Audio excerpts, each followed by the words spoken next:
Ano po ba? Ano ang ating sinimulang paksa last Sunday? Paano di malinlang? Tama ba? Ano yun? Paano di malinlang? Paano daw hindi malinlang?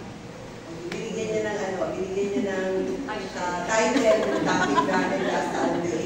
Meron pa ba? Meron pa po bang gusto mag-venture kung ano talaga yung ating tinalakay last Sunday? Paglabas tangan sa Diyos.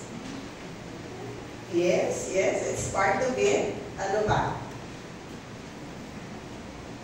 Alam niyo po, ito ay isang paksa na nung una parang ayaw kong ibigay dahil sabi ko baka hindi naman kayo ma-encourage. Pero hindi naman po palaging encouragement ang kailangan natin. Kailangan natin ng fortification. Kailangan natin ng pagpapalakas, pagpapatapang. At naniniwala po ako na ang nire-raise up ng Panginoon na mga mananampalataya dito sa Bride of Christ, Rizal, ay hindi mga weakling o mga weak Christians. Kailangan po natin maging matatag, may lakas ng loob, na sumagupa sa lahat ng hamon ng buhay, maging dun sa mga pinakawalan ng diablo, ng kalaban, upang tayo linlangin. Tama si Sister Malu. Ang sinabi ng Panginoon sa akin specifically, warn the flock. Magbigay ng babala sa mga mananampalataya. Hindi po palaging may nasa tabi mo para ikaw ay gabayan sa sasabihin mo, sa paniniwalaan mo, sa anumang bagay na pagdidesisyonan mo. Kailangan po bilang mananampalataya ay meron tayong kapasidad, kakayahan na manindigan tungkol sa ating pinaniniwalaan. At mangyayari po yan kung tayo ay hindi lang basta nakikinig ng nakikinig. Dapat mo nagsusulat tayo. Bakit kailangan magsulat? Kasi nakakalimot po tayo. At sa oras na kailangan mo yan, may nakatagpo ka, maaaring gusto kang iligaw, o maaaring yung nakatagpo mo ay ligaw. At ikaw yung inatasan ng Panginoon para magbigay gabay sa Kanya. Paano mo ba gagawa yun? Kung hindi ka handa, kung hindi mo inihanda ang iyong sarili at ginagamit lang natin o ginagawa lang natin ang pagtungo sa simbahan na anak simba na ako, okay na. Mga kapatid, sana hindi po tayo nakukontento sa ganong layunin. Kailangan tayo po ay lumalago sa pagkatuto at pagkaalam ng katotohanan. Dahil ang mundong ito ay pinamamahayan ng sari-saring mga tao na may iba-ibang spirito. Merong maayos ang spirito nila, mabuting mga tao sila. Pero meron din mga tao na iba ang pakay. At kailangan po na tayo handa na humarap sa mga ganyang hamon ng buhay. Ang iglesia, ang simbahan ay ginagamit ng Diyos hindi lang upang magbigay pag-asa, kung hindi upang magbigay ng tamang katuruan na bubuo sa ating mga paniniwala. Nakakalungkot po na ayan, maraming mga bata dito at tayo rin nanggaling sa paaralan, yung ibang mga nakatapos na. Nagsusunog tayo ng kilay. Nag-aaral tayo para ano? Para pagkatapos natin makapag-aral, we could land a job, a good paying job, or start a business. Para ano? Para kumita, para mabuhay, para maka-raise up ng pamilya. But all of those things are just for this life here on earth. Para lang yan dito sa lupa. So anong paghahanda, mga kapatid? Ang ginagawa natin upang paghandaan yung buhay sa kanila. Meron po ba? Tayo tayo ba ay intentionally preparing ourselves not just to live well and comfortably on earth, but also, sabi nga, hindi ka lang enriching yourself for this world, but enriching yourself for the world after this world. At yun ang pinakamahalaga, mga kapatid.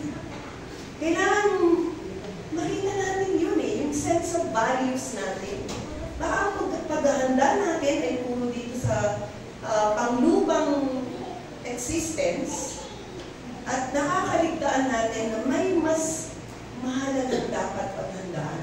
At ang naghahanda sa inyong mga kaluluwa, sa ating mga kaluluwa, ay yung mga inatasan ng Diyos para magturo, magpahayag ng salita ng Diyos, pero wag po natin gagawin, papasok sa isang tenga, lalabas sa kanila. We are shortchanging ourselves. Ako po, nung una kong makilala ang Panginoon na talagang na-encounter ko siya, nagkaroon ako ng kauhawang makilala ang Panginoon.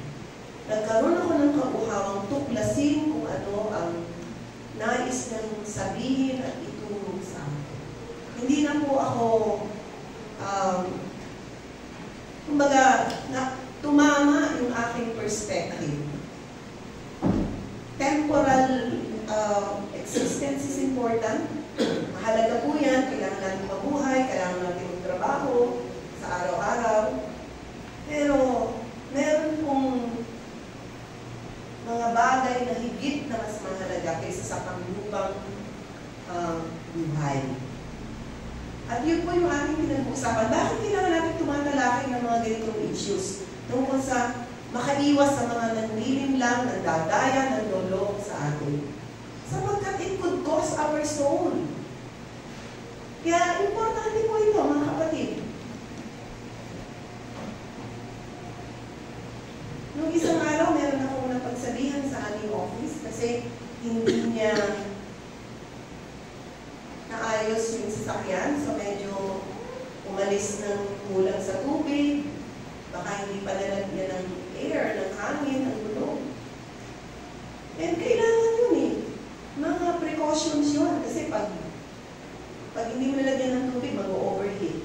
Pag hindi mo na palagyan, mag-overheat ang sasakyan. Pag hindi mo na palagyan ng hangin,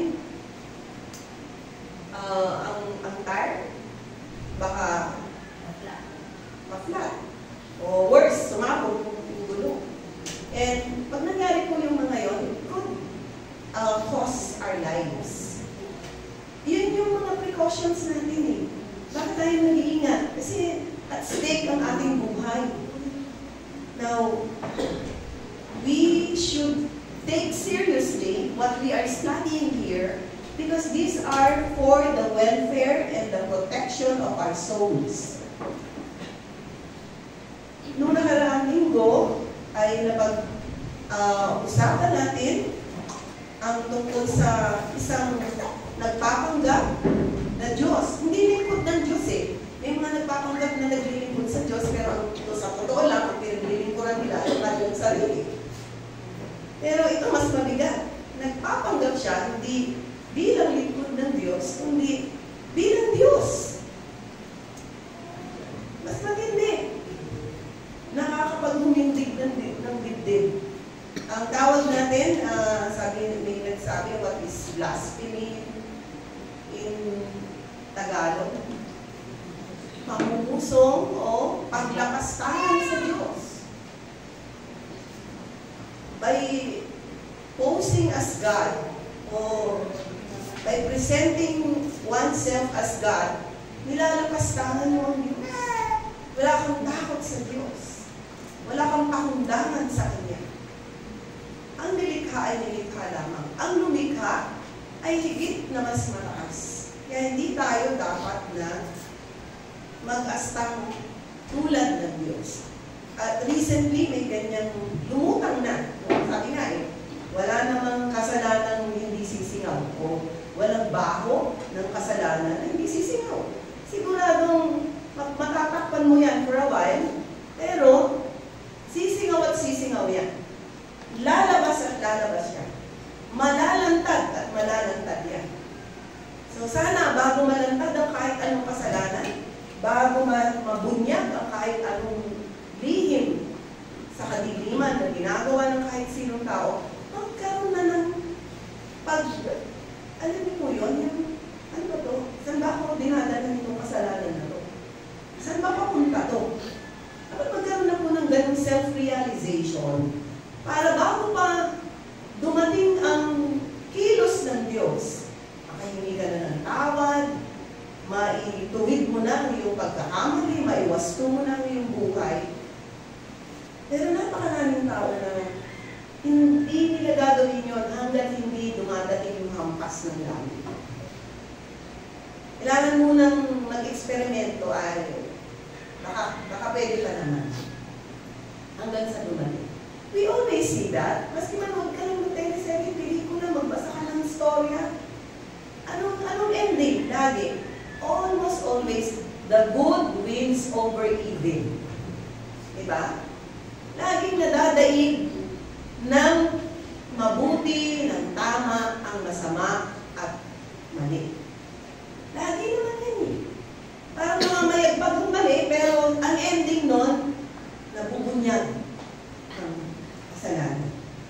At mali sa ating mga buhay, hindi ko alam kung bakit ako diretso sa ganitong paksain, pero yung nangyari sa isang nagpanggap na Diyos, ngayon ay nabilad siya sa kahihiyan, nahiga siya sa karangyaan for decades, pero ngayon, ayun na, no? Sin will find you out, sabi niyo. Ako nanginig po ako sa takot sa Diyos, sa totoo lang. Kababasa ko ng Biblia, nakita ko sabi ko wala walang pupuntahan ng maling pamumuhay.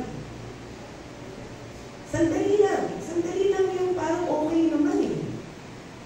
So, it's not surprising na, again, sasabihin ko na po sa inyo, yung napag-usapan natin last Sunday, na ang isang taong nagpapanggap, si Kibuloy na nga po yun, na nagsasabing siya ay Diyos. Ngayon, ay usap-usapan, maaaring mayaman siya, pero kaya ba siyang iligtas ng kanyang kayamanan? Sa sobrang laking kahihiyan. And it's just a matter of time, magulong tayo siya. Sa dami ng patong-patong na kasong nakapila. So, ano ibig sabihin? Bakit po natin kailangan mag-alala ito? Para tayo matuto sa pagkakamali ng ibang tao. Huwag nang ikaw ang magkamali para ka matuto. Matuto na lang tayo sa pagkakamali ng ibang tao. So, on that note, manalangin po natin. Panginoon, marami pong salamat na binibigyan mo po kami ng pagkakataon na suriin ang mga kaganapan sa aming paligid sa liwanag ng iyong salita. Hindi sa limitado naming pag-unawa, kundi sa liwanag ng iyong mga katotohanan na galing sa iyong mga salita.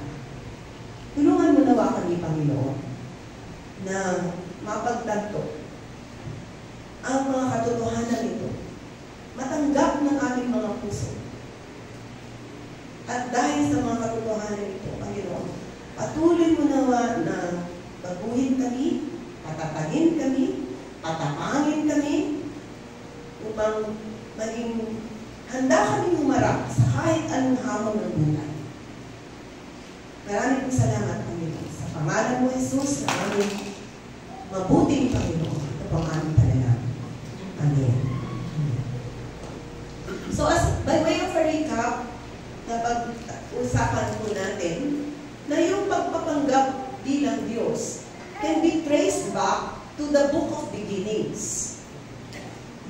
I used to believe na ang kasalanan lang nila Adan at nila Eva ay yung pagsuway sa Diyos. Siyempre, yung paniniwala nila kay Satanas na nag-anyong ahas kaysa sa Diyos. Alam niyo yun, yung pag pinipili natin maniwala sa masama, sa hindi tama, nagsisimula na tayo magkasala at babagsak na ang ating buhay. Nakita natin yung pagsuway nila. Hindi nila lang sinunod ang Panginoon sa kabila ng minahal sila, binigay lahat.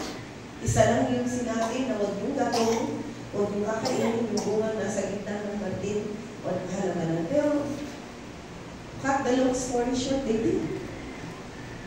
And why? Natatandaan niyo po ba yung kung paano sila nalinlang ng diablo? Do you still remember? Kailangan po maintindihan natin ito. Paano sila nalinlang? Ano yung ginawa ni Satanas? Paano niya sila na natukso at napasang-ayon na sumayin ang Diyos? Sabi ko sa inyo, may dalawang ginawa siya. Una, ginawa niyang sinungaling ng Diyos. Patuloy pa rin ang ginagawa ngayon. Pag may naririnig tayo salita ng Diyos, pinagdududahan natin. Hindi naman. And the devil is always there to cast doubts. To cast or to plant doubt in our minds. Totoo ba na sinabi ng Diyos, bawal yung kainin, yung bawal na bunga, at ikamamatay din yung sagot ng mga niadalan ni Eva, opo. Hindi naman tayo mamamatay. Hindi nyo ikamamatay yung pagkain ng bawal ng bunga pinagbawal mo. So, He made God a liar. Ako dinidiin ito, mga kapatid. Kasi, every Sunday, makakarinig tayo ng salita ng Diyos eh. Every Sunday, the Word of God is being taught and preached in this place. And how are we responding to the Word of God? Paano natin tinatanggap ang salita ng Diyos? Naniniwala na tayo? Nagdududa tayo? O binabaliwala natin, mas worse yun, binabaliwala natin, parang wala tayong narinig.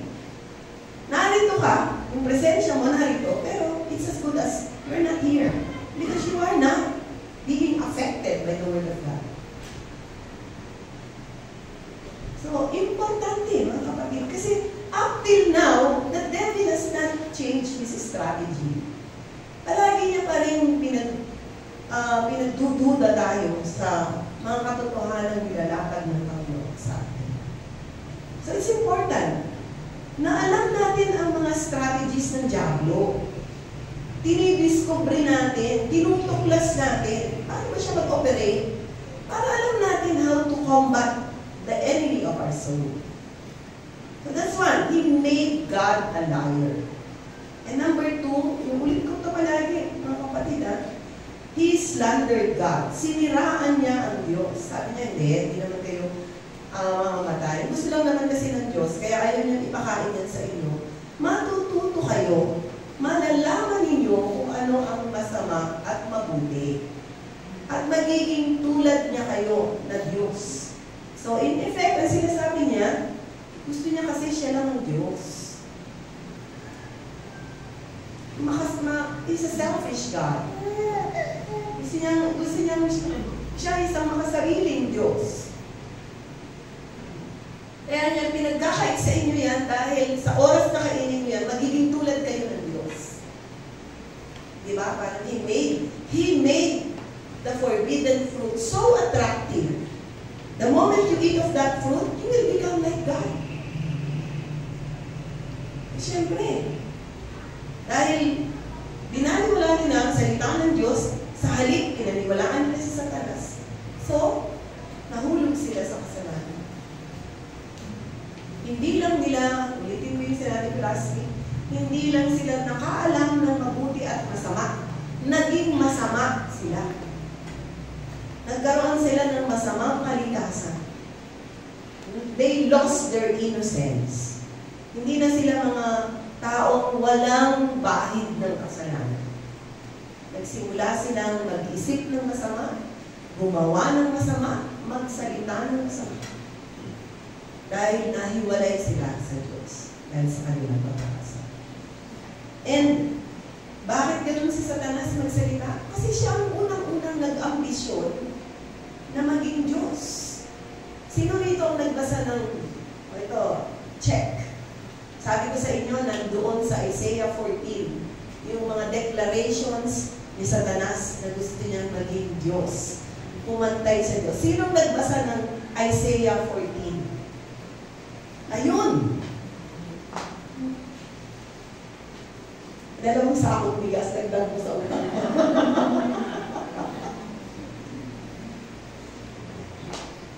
Diba, nabanggit ko yun eh, Isaiah 14. Alam niyo, kung you are a student, voracious student of the Word of God, take note mo yun eh. Ano ba nakalagay doon? Kasi sinabi yung pastor na nandun yung mga satanic declarations. And I'd like to read to you. By the way, may nabanggit akong dating pangalan ni Satanas. Talagang nakikinig kayo. Ano yun? Hindi naman naalala.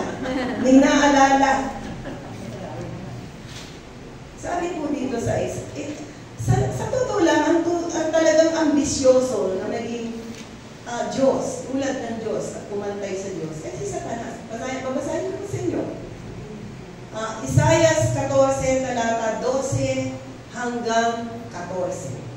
Isaiah 14, 12 to 14. O maningning na bituin sa umaga, si Lucifer na, bright morning star, anak ng bukang liwayway, bumagsak ka rin sa lupa at nahulog mula sa langit. Di ba sabi natin, he was a fallen angel?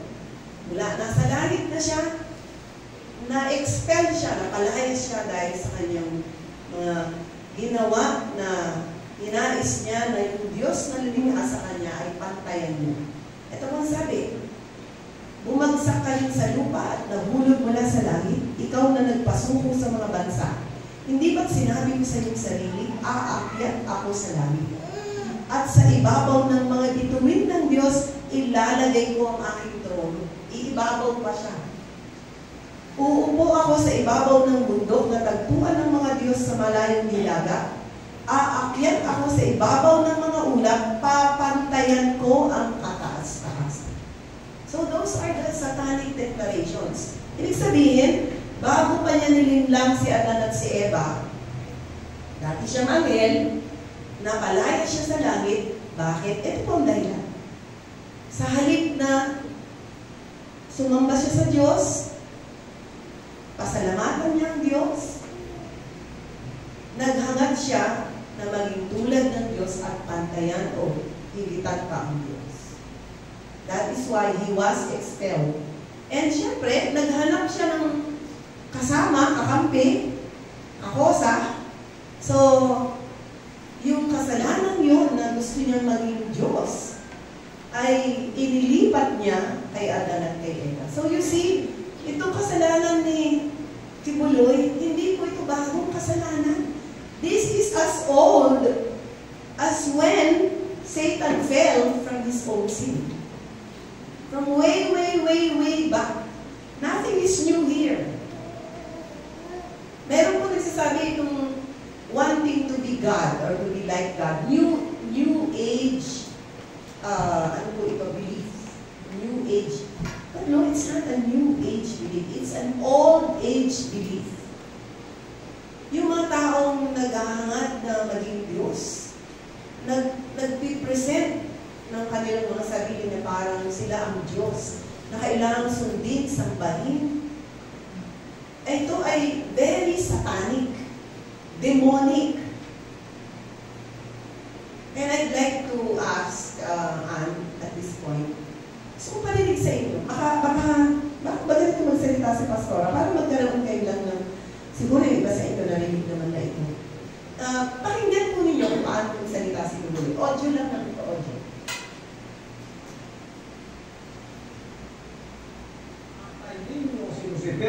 Tinalo ko dito.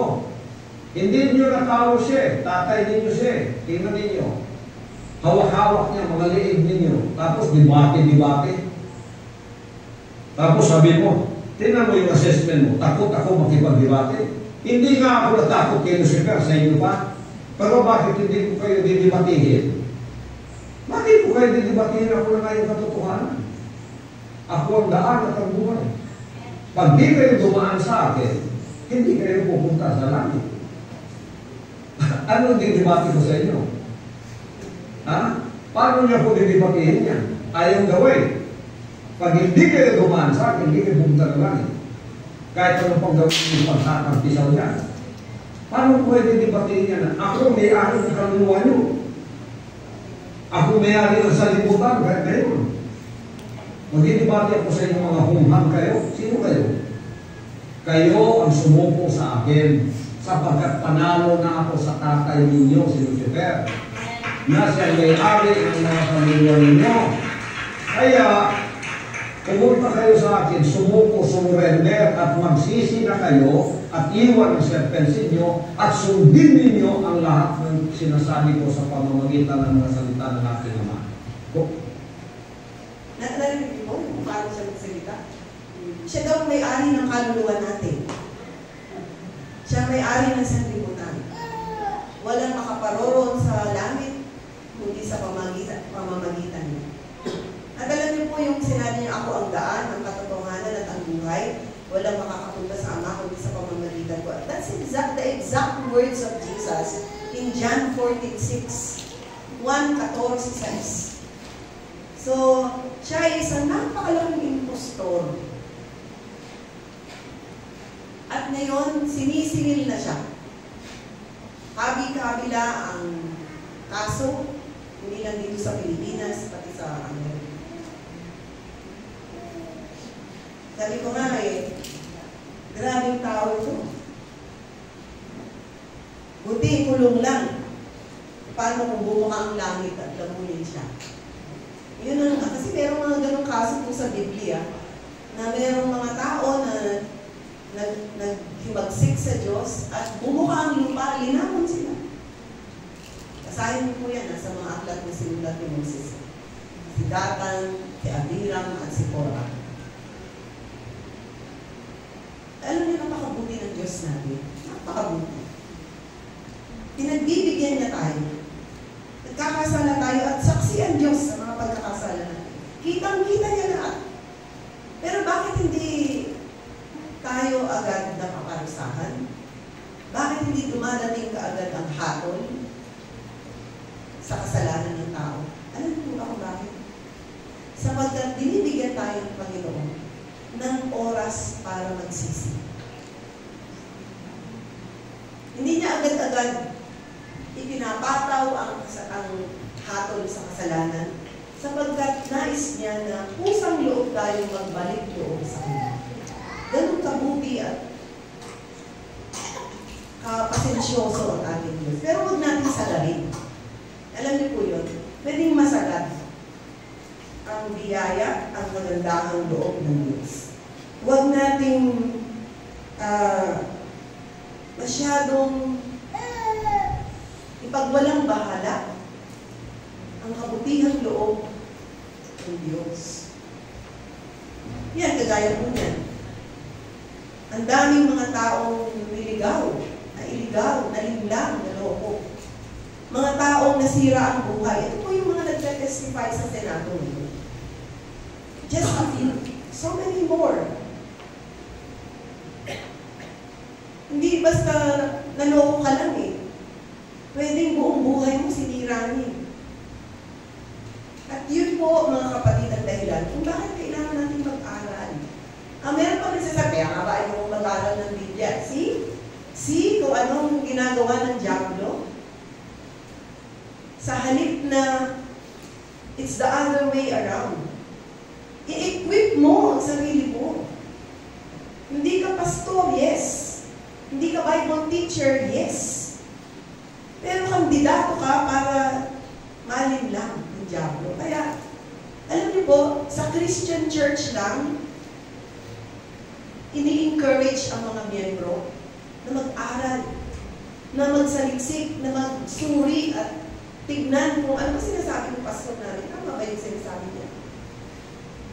Yung iba pang mga iglesia, forbidden sila. Di sila pwede. Ministro lang. Sila lang yung pwede magturo. Bakit?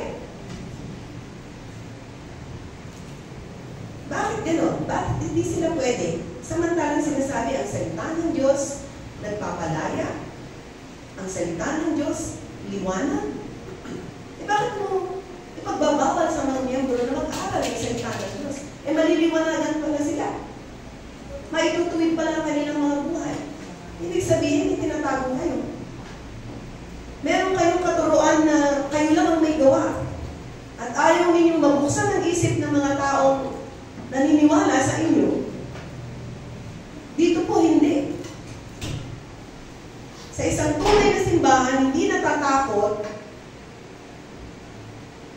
simbahan na Christ-centered, Bible-oriented, wala akong takot na basahin mo. Don't just believe us. Read for yourself. Study for yourself. Tayo dapat naging responsable sa ating mga sariling kaluluwa. Hindi po natin dapat na iasa sa iba. Ay, yung tatay ko, nanay ko, pastora naman. Okay na ako. Hindi po. Pagharap natin sa Diyos, mag-isa lang tayo. I will give an accounting of myself before God. Wala akong pwedeng sisihin, wala akong pwedeng magpadring sa akin. Hindi dahil konektado ako sa pastor, ministro, pare, madre, hindi ko. Bawat isa sa atin magsusulit sa harapan ng Diyos. Kaya kailangan natin mag-ingatan ng ating kaluluwa. Nag-iisa lang po ito. Nag-iisa lang ang ating buhay. Kaya po ako, nung nasumpungan ko ang katotohanan, hindi na akong balisik. Minsan lang ako nakaisip mag-backslide. Nung dumating ang isang matinding problema, baby Christian ako. Pero salamat sa isang taong nagmalasakit sa akin, nag-pray ako, tinuntahan ako. And after that, dahil nakita ko na sa Panginoong Jesus ang hinahanap ko sa buhay na ito. There is no turning back. There is no turning to the left nor to the right. Tayo ay nagta-turn to the left nor to the right kasi tayo sigurado sa lakad natin. Pero the moment na-encounter mo na ang Diyos, nagpakilala na siya sa'yo, kinausap ka na niya.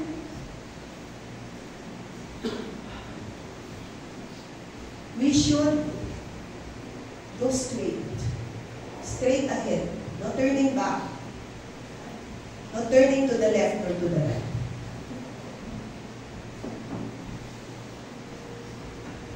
At nung nakaraang linggo na pag-usapan din po natin, na contrary kay Satanas, na sabi sa Juan 10:10, the thief came to steal, to kill, and to destroy. Ang magnanakaw si Satanas yun. Satanas na ama ng mga sinungaling, sabi sa John 8:44, came to kill, to steal, and to destroy. Kaya ako po, binuo ko sa isip ko every time na gagawa ako ng masama, every time na mag-iisip ako ng masama, o mag-entertain ako ng masama sa buhay ko, sa puso ko, sa isip ko, parang kumakampi ako kay Satanas. Kasi he is the epitome of all evil and wickedness. Kailangan po maging malinaw na malinaw sa atin. Sabi sa Biblia, the devil came to steal, to kill, and to destroy. And in the same verse, sabi gano'n, but I came, sabi ni Jesus, I came to give you life, an abundant life. Dumating ako upang bigyan kayo ng buhay na masagana, buhay na hindi nagwawakas, buhay na matagumpay. Nag-aralan natin yan one time dito. Ano yung uri ng buhay na inaalok ni Kristo Jesus sa atin? Isang buhay na matagumpay, isang buhay na masagana, isang buhay na hindi nagwawakas. Kaya po nung na-realize ko lahat po yan, sabi ko, I found, sabi nga, Eureka, my Eureka. I found what I have been looking for, aiming to live for. At yun po yung pinakamasarap na punto sa buhay ng isang tao. Yung natagpuan mo na yung hinahanap mo. Hindi kayamanan, hindi katanyagan, hindi papuri ng tao, hindi tagumpay, na makasalimutan, kung hindi yung makilala mo si Jesus. Sabi gano'n, I count all things, but sabi ni Apostle Pablo, I count all things but dung for the excellency of knowing Christ Jesus my Lord. Lahat ng bagay, dung. Ano ba yung dung? D-U-N-G. You know what dung is? Rubbish. pupo ng hayop. All of those things in this world, when compared to the excellency of knowing Christ Jesus my Lord, can be treated as dung. Nasa Philippians, tayo na lang po.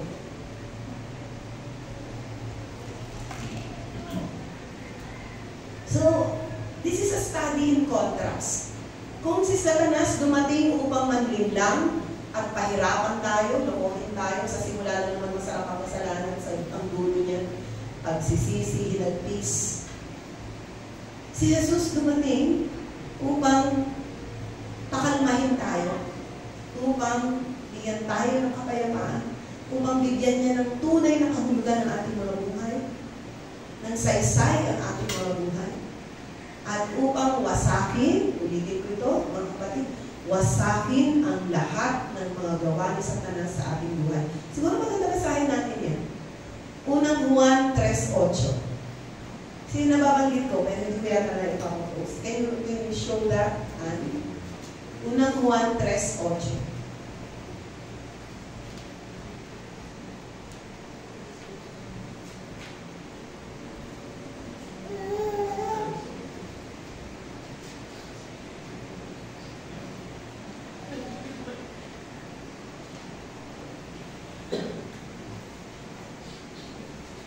Kaya ako na magbabasa ang hindi na makikita.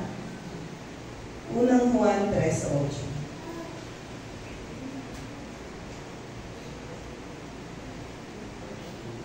Ang nagpapatuloy sa pagkakasala ay kampon ng diablo.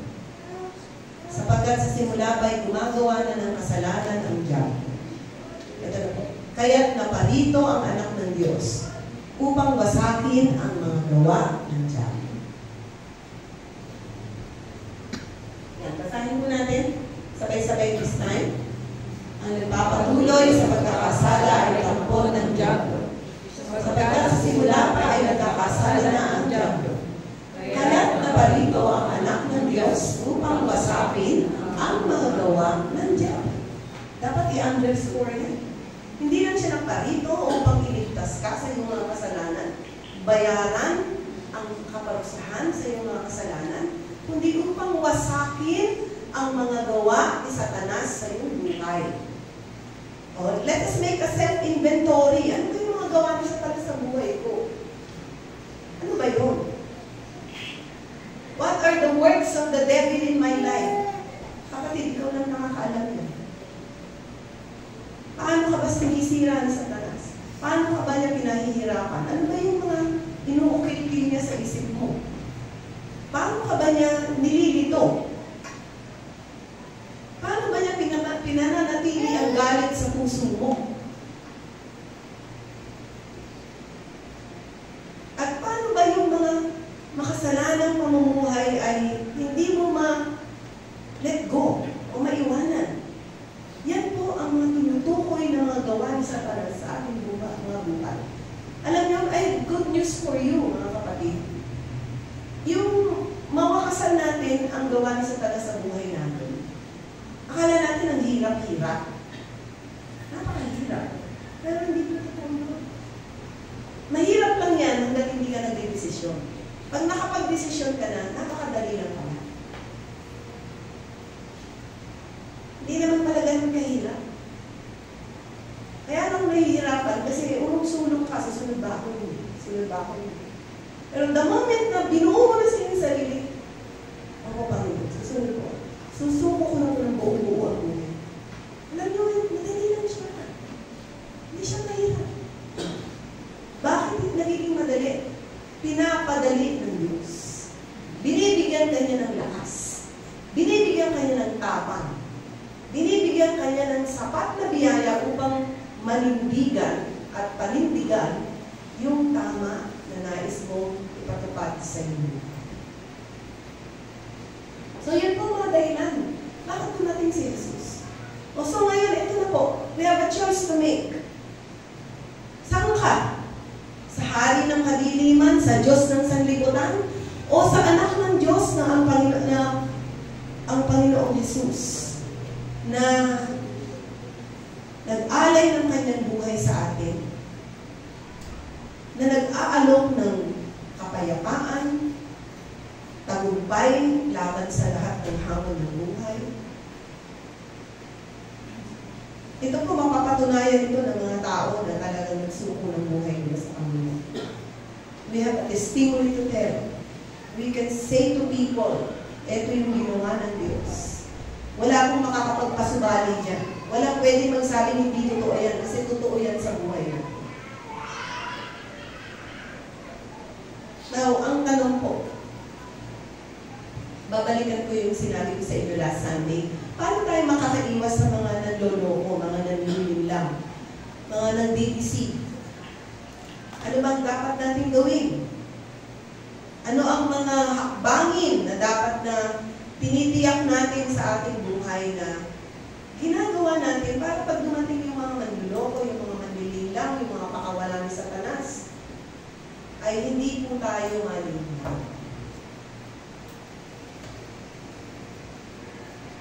Take note of this. Number 1, know the truth. Tuklasin mo ang katotohanan. Thy word is truth, ang sabi sa John 17. Ang salita mo ay katotohanan. So, wag po natin pakikinggan yung mga komento ng ibang tao. Kaya nga ba yung maniwala sa Biblia kasi may lokohan dyan. Lalo dapat kang magsaliksik. Dahil yan ang magliligtas sa iyo sa mga panlilinlang. Gaya nun, kung marinig mo ang isang tao na kino-quote niya ang John 14:6, ako ang daan, ang katotohanan at ang buhay. Walang makaparoroon sa langit, sa pamamagitan ko. Ako may-ari ng kaluluwa niyo. Ako ang may-ari ng sanlibutan. Immediately, alam mo na yung taong yan ay nuknukan ng kasinungalingan. Dahil siya isang tao lamang. Wala siyang karapatan na akuin o angkinin ang salita ng Panginoong Jesus. Dapat manginig siya. Isang malaking disrespect, katampalasanan, kalapastanganan, na mag-aktong Diyos, hindi ka naman Diyos. Ang Diyos nagbibigay buhay. Utang natin sa Kanyang ating hilinga. Paano sasabihin ng isang taong tulad mo na ako may-ari ng kaluluwa mo? Ikaw ba nagbigay ng buhay sa akin? Ngayon na, nakatakda ka ng iulong. Paano mo isasalba ang iyong sarili? Bakit ka nagtatago?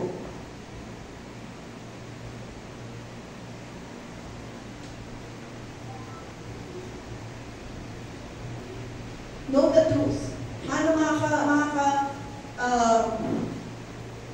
ligtas sa mga kasinungalingan? Mga kapatid, ulit-ulit natin dito sa pulpito. Umiiksi na ang panahon ni Satanas, and he knows that very well. So he is getting as many with him. So sana, pakinggan niyo po ito. Tuklasin natin ang totoo at ngayon, tinutuklas natin. Ina-unmask natin si Satanas. Tinatanggalan natin ng maskara ang diablo. Upang ano? Upang kahit ikaw yan, alam mo ang totoo. And alamin mo ang totoo. And number 2, mga kapatid, sundin mo ang banal na spirito.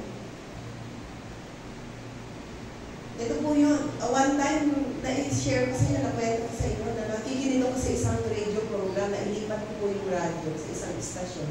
At baby Christian ako noon. Hininto ko kasi naririnig ko siya nagbibigay ng verses. So sabi ko, Christian program ito. Maya-maya, habang nagsasalita siya, iba na yung pakiramdam ko, parang bakit ganun? May mga verses siyang binabanggit, pero parang sumisip yung dibdib ko. Maya-maya, sabi niya, maraming salamat sa pakikinig niyo sa programa ng Iglesia ni Cristo.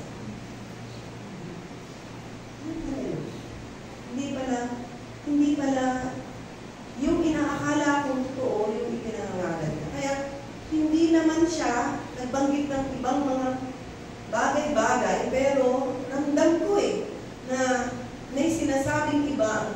Espiritu. And I'd like you to listen to this.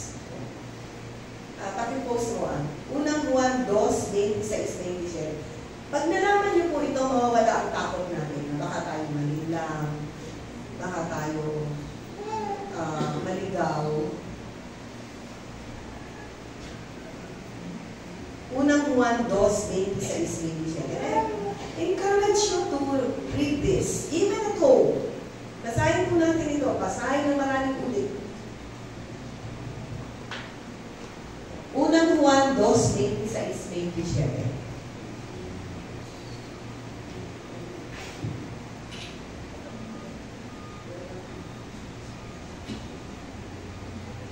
Again, let's read this all together. Isinusulat ko sa inyo ito upang bigyan kayo ng babala laban sa mga taong nagnanais na iligaw kayo. Gayunpaman, ang Espiritu ay pinagkaloob na ni Kristo sa inyo. At habang ang Espiritu ay nananatili sa inyo, hindi ninyo kakailanganin turuan pa kayo ng iba. Ang Espiritu ang nagtuturo sa inyo tungkol sa lahat ng bagay. Lahat ng itinuturo niya ay totoo at walang bahid ng kasinungalingan. At tulad ng itinuro ng Espiritu, manatili kayo kay Kristo. Anong sabi? Ang Espiritu ang nagtuturo sa inyo tungkol sa lahat ng bagay. Hindi niyo kakailanganin turuan pa kayo ng iba. Anong ibig sabihin, mga kapatid? The moment na tinanggap mo ng buong buo, ng tunay na tunay ang Panginoong Jesus, kasabay nun, tatanggapin mo o tinanggap mo ang banal na Espiritu. Bakit kailangan tanggapin ang banal na Espiritu? Kasi siya mismo ang magsasabi o magtuturo, papatnubay at gagabay kung yung taong kausap mo nagsasabi ng totoo. Pwede kasi niloloko ka ng taong kausap mo. And the Holy Spirit will bear witness to your spirit na itong taong to ay hindi nagsasabi ng totoo. Yan po ang ibig sabihin niya. Hindi ibig sabihin niya na, okay, born again ka na, huwag ka nang makinig sa pastor, huwag ka nang makinig sa guro. Andyan ang banal na Espiritu. Tuturo niya sa'yo sa lahat ng bagay. Hindi po ganun yun. Ang sinasabi ng salita ng Diyos, kasi nagsimula siya dun sa, sinulat ko ito sa inyo upang bigyan kayo ng babala laban sa mga taong nagnanais na iligaw kayo. So, konektado yan, 26 and 27. Ibig sabihin, with the presence of the Holy Spirit in your heart, mahihirapan si Satanas na iligaw ka. Bakit? Kasi meron sa loob mo na magsasabi sa'yo at magpaparamdam sa'yo, yung taong ito mali ang sinasabi. Yung taong to, nililim lang ako. Kaya kailangan po we walk closely and intimately with the Holy Spirit. Kailangan, alam niyo po ba na ito po yung ituturo namin ni Pastor Rene sa Thursday, sa ating workers training seminar. The role of the Holy Spirit in our lives today. Kasi yung Old Testament po, that's the era or the time of God the Father. Sa New Testament, that's the era of God the Son. Ngayon sa panahon natin, this is the era of the Holy Spirit. Yung actively, yung ating buhay, pananampalataya, ginagabayan ng banal na Espiritu. Siya po yung maliit na tinig na magsasabi sa atin, this is the way, walk ye in it. O sasabi niya, this is not the way, avoid it. Importante po that we are walking closely with the Spirit of God. Nasa umaga pa lang, kinakausap na natin siya, Panginoon, gabayan mo po ako, banal na Espiritu, samahan mo po ako. Order my steps. Order my day.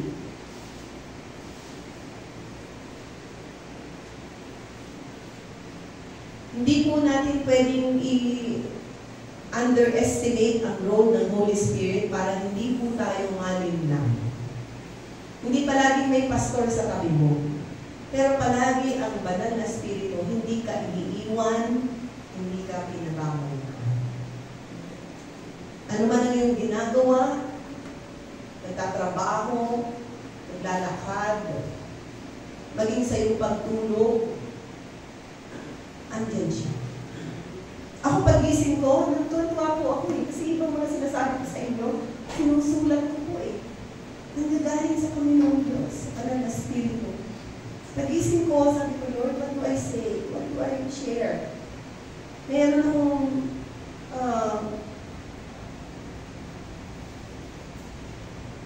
outline. I have an outline of what to say, but how do I say it? Iba pa rin yung nakatayo ka na kung paano niya ihahayag nais niyang sabihin sa mga tao. We need to be dependent on the wisdom of the Holy Spirit. Kailangan kung hindi tayo nagmamagaling sa ating mga sarili. Kasi yung mga nagmamagaling, binababa ng Diyos. Kailangan po tayong magpakumbaba sa Panginoon at sabihin natin palagi, Panginoon, gagawin mo po ako, hindi po ang gagawin ko, hindi ko pa alam sasabihin ko, hindi ko alam paano malulusot ang problema ito. Lahat po ng ating mga issues sa buhay, pwede nating ilapit sa Banal na Espiritu. Sabi niya, ano sabi? Can we read back dun sa, gusto ko po yung mga talatang sinabi dyan. Ang Espiritu pinagkaloob ni Kristo sa atin, mananatili sa atin, hindi natin kakailanganin turuan pa tayo ng iba. Sa oras na may agam-agam tayo, meron tayo. Doon pa lang nag-aagam-agam ka, medyo parang big trouble ka, parang may sinasabi ang Banal na Espiritu. Parang sinasabi niya, teka, mag-ingat ako sa tao. Teka, mag-ingat ako sa pinapasok ko ito. Habang ang Espiritu ay nananatili sa inyo, hindi niyo kakailanganin turuan ng What a wonderful role the Holy Spirit plays in our faith journey. Para sa, sino po ba nag-speak in tongues dito? Si Brother Mike lang yata. Sino pa? Scary. Sino pa may gift of tongues? Dalawa na? Si Star, si Gigi. Sino wala? Nasaan kamay? Taas na mataas. Umalit kayo sa Thursday na. Kasi po, importante ang gift of tongues po kasi it's really intended to edify, to strengthen the believer. Ako po, pag natakot ako, o merong kinatatakot ako na mangyayari, na hindi ko kontrolado. Maraming bagay sa buhay na hindi natin kontrolado. I speak in tongues. I speak in tongues. I strengthen the inner self, my inner self. It's a prayer language. It's a prayer that I don't understand, pero alam ko, I am being aided by the Holy Spirit to pray. Minsan, nananalangin po tayo na ubus na yung prayer with understanding. Yung wala ka nang masabi, you can switch to pray in tongues. Napakasarap po na manatiling nagko-communicate sa Panginoon. And you don't have to be in church. Kahit nasa CR ka, kahit naglalakad ka, wherever you are, if you feel you need the presence of the Holy Spirit actively at work, you can pray in tongues. Ito po yun, mga kapatid. Bakit? Bakit binibigay ng Diyos yan? Merong rason. Merong dahilan. Para gamitin natin, makatulong sa atin sa panahon ng ating mga pamilya. Hindi natin kailangang mabuhay sa kaba, sa takot, sa kalituhan, kung nandiyan ang Banal na Espiritu. And thirdly, sabi natin, alamin, tuklasin ang katotohanan upang makaiwas sa panlilinlang. Pangalawa, Ano yung mga lawa natin? Tungkol sa banal na Espiritu? Sundin. Sundin. Follow the promptings of the Holy Spirit. And number 3, yung sinabi dun sa binasa natin talata, sa verse 27 ng unang 1 manatili kay Kristo. Manatili kay Kristo. Stay, remain, abide in Christ. Kasi pag tayo po malapit sa kay Kristo, malapit sa banal na Espiritu, at ginagabayan ng kanyang mga salita, mahihirapan ng diablo linlamin tayo. You will be as courageous as a lion. Walang pwedeng manindak sa'yo kapag ikaw, ang kasangga mo ay ang Diyos. Amen? Amen.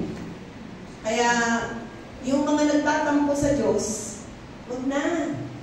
Kasi pag nagtampo ko sa Diyos, sino pa kakampi mo? Diba? Mga kapatid? So, para huwag tayong malinlang, alamin ang katotohanan, tuklasin ang katotohanan, sundin ang banal na Espiritu at manatili kay Kristo. Bakit tayo manatili kay Kristo? Ito po yung pangwakas nating talata, mga Gawa 4:12. Ito po dapat memoryado natin, mga kapatid. The Book of Acts 4:12. Sige po, basahin natin. Dito po tayo magwawakas. Sa Kanya lamang matatagpuan ang kaligtasan, sapagkat walang ibang pangalan sa buong daigdig na ibinigay ng Diyos sa mga tao upang tayo ay maligtas. Sino yung tinutukoy dyan? Sino yung sa Kanya? Sino yan? Si Kibuloy? Sino? Si Kristo. Si Kristo lang, kay Kristo lamang matatagpuan ang kaligtasan, sapagkat walang ibang pangalan sa buong daigdig na ibinigay ng Diyos sa mga tao upang tayo ay maligtas.